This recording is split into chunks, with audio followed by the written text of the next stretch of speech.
हमारा हर शब्द समाज की आवाज, हमारी हर पहल निष्पक्षता का कदम, आपकी हर समस्या में आपसे पहले दिखेंगे हम हैं न्यूज फर्स्ट। ईश्वर का सच, हमारा साहस और आपका विश्वास। सच, साहस और विश्वास।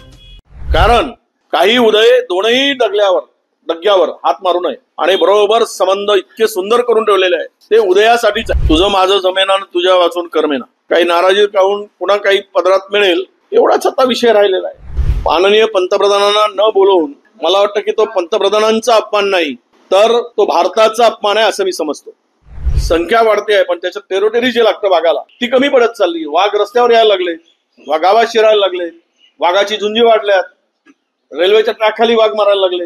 ही स्पर्धा महाराष्ट्राला शर्मेनं मला असं वाटतं की मान खाली घालावी अशा पद्धतीची स्पर्धा चाललेली आहे। ते आदिवासी जिल्ह्यामध्ये एक खरं तर गेले 8 वर्ष, हे 8वं पर्व आहे, 8वं वर्ष आहे। आम्ही तिकडे गडचिरोली प्रीमियम लीग घेतो। तिकडे विदर्भातील, महाराष्ट्रातील रणजी प्लेअर पासून IPL प्लेअर तिकडे खेळायला येतात आणि गडचिरोली सारख्या दुर्गम भागातील तरुणांना क्रिकेटच्या माध्यमातून एक नवीन प्लॅटफॉर्म या GPLच्या माध्यमातून मिळावा आणि त्यातून ते खेळाडू पुढे यावे हा त्यामागचा उद्देश आहे। म्हणूनच आज भारतीय क्रिकेट टीमचे माजी कप्तान अझरुद्दीनजी यांच्या हस्ते तिकडे आम्ही उद्घाटन ठेवलेलं आहे आणि त्यातून त्यांना एक गडचिरोली जिल्ह्यातील तरुणांना क्रिकेटमध्ये रुची तर आहेच पण प्रोत्साहन पण मिळाला पाहिजे हा त्यामागचा उद्देश आहे। पालकमंत्री पदासंदर्भामध्ये 2 ठिकाणी जे आहे रेड सिग्नल मिळालेला आहे, नाशिक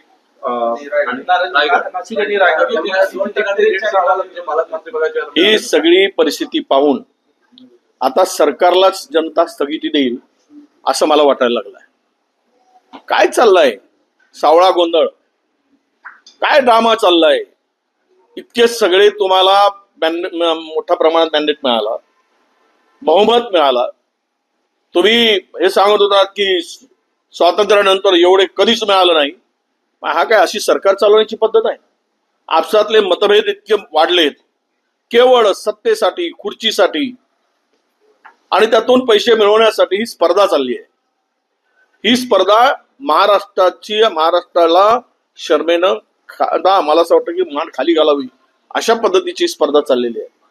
प्रत्येक ठिकाणी पालकमंत्री नेमताना, मंत्री नेमताना, सरकार गठन करताना भांडणं, नांदा म्हणजे सौख्य बरे म्हणतात, आता भांडा सौख्य बरे अशी म्हणायची पाळी आली आहे।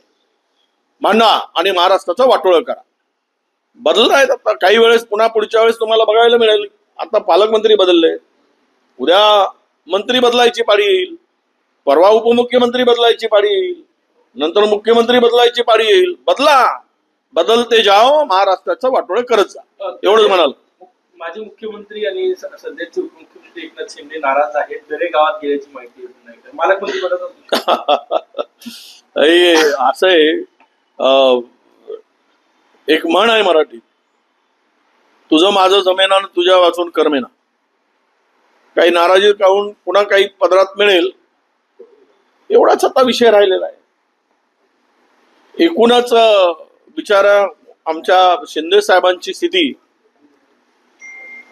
मला वाटतं की आजच्या राजकारणामध्ये आत्ताच्या इतकी बिकट आहे की मी तर एखादा शब्द जरा असा वापरला तर त्याला चुकीचा अर्थ होईल, पण मी मुद्दाम हे सांगेल की आता शिंदे साहेबांची गरज संपली का आणि त्यांना कदाचित ते बाजूला व्हावेत। आणि मला भीती वाटते, मी एक पुन्हा पुढचं स्टेटमेंट करतोय की आता उद्धवजींना संपवून शिंदेजींना आणलं, शिंदेजींना संपवून उद्या नवीन एक उदय पुढे येईल।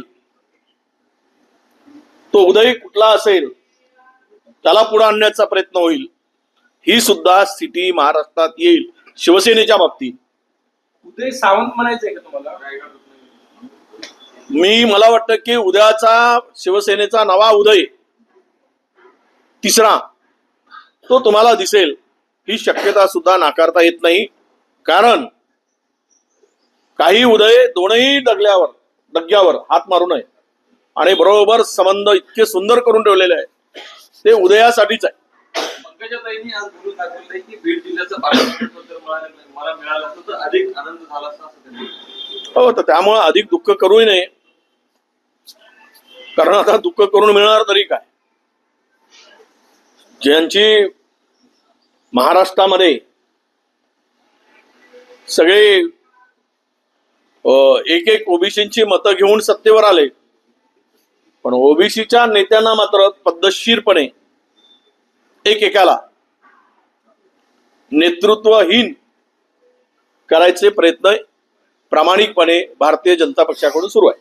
पहाटेचा शपथविधी हे दादांना पक्षाबाहेर काढण्याचं षडयंत्र होतं असं धनंजय मुंडे म्हटलं. आम्ही म्हणत होतो म्हणे हात जोडून की दादांनी जाऊ नये भाजप. असं आहे, अंगावर आल्यावर सगळं आठवतं.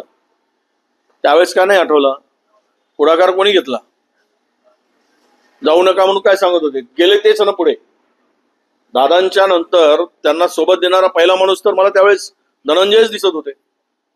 त्यामुळं आता बरं आहे, अंगावर आली, शेकून घेतली, देव आठवायला लागले, चुका आठवायला लागल्यात, लखलाभ आहे.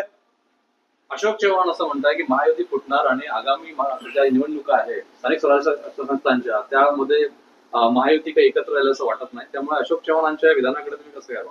महायुती फुटणार असं स्थानिक स्वराज्य संस्थांच्या निवडणुका एकत्र नाही. मलाही वाटतं की भारतीय जनता पक्ष ज्या पद्धतीनं आता शिंदेच्या बरोबरचे काही मधुर संबंध लक्षात घेता पुढे त्यांना स्वतंत्र लढायचीच त्याची तयारी आहे असं एकूण मला दिसते.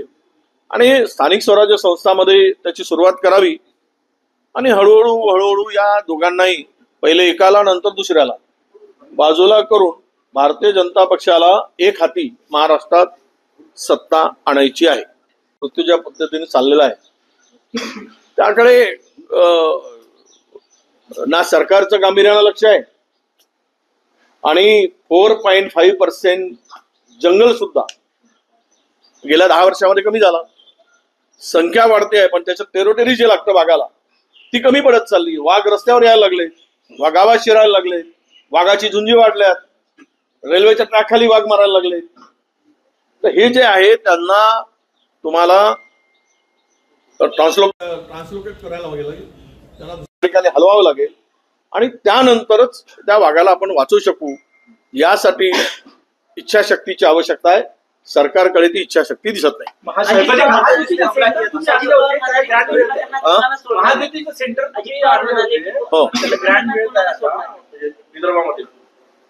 ग्रँड नाही, महाज्योतीचं सेंटर महाराष्ट्रामध्ये विदर्भामध्ये ओबीसी मोठ्या प्रमाणात आहे. विदर्भातलाच ओबीसी साठी, विदर्भातल्या तरुणांसाठी महाज्योती त्यावेळेच्या सरकारने कागदावर तयार केली होती, ती इम्प्लिमेंट झालेली नव्हती. मी मंत्री झाल्यानंतर महाज्योतीला अस्तित्वात आणलं, त्याला निधी उपलब्ध करून दिला, नवीन नवीन योजना आणल्या. मी ओबीसीच्या मुलांनी पायलट व्हावे म्हणून मी त्यावेळेस पुढाकार घेतला. आज त्या पोरांचे हाल आहेत.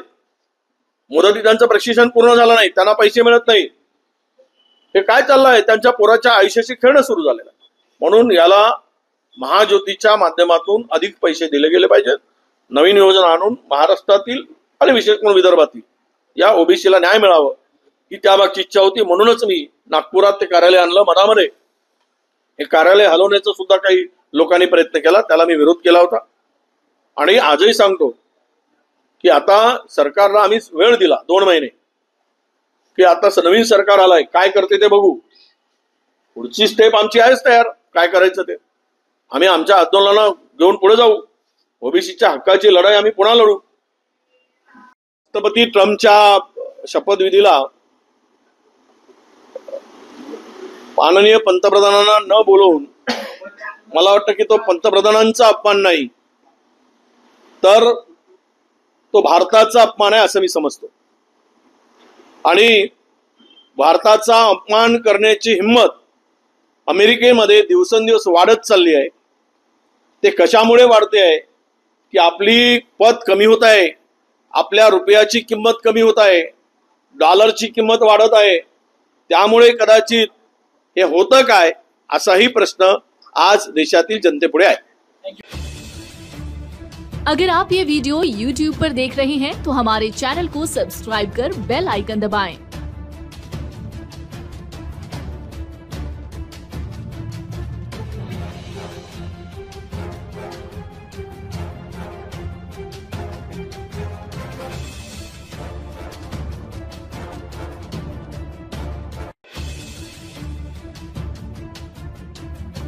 और Facebook पर देख रहे हैं तो हमारे पेज को लाइक करें।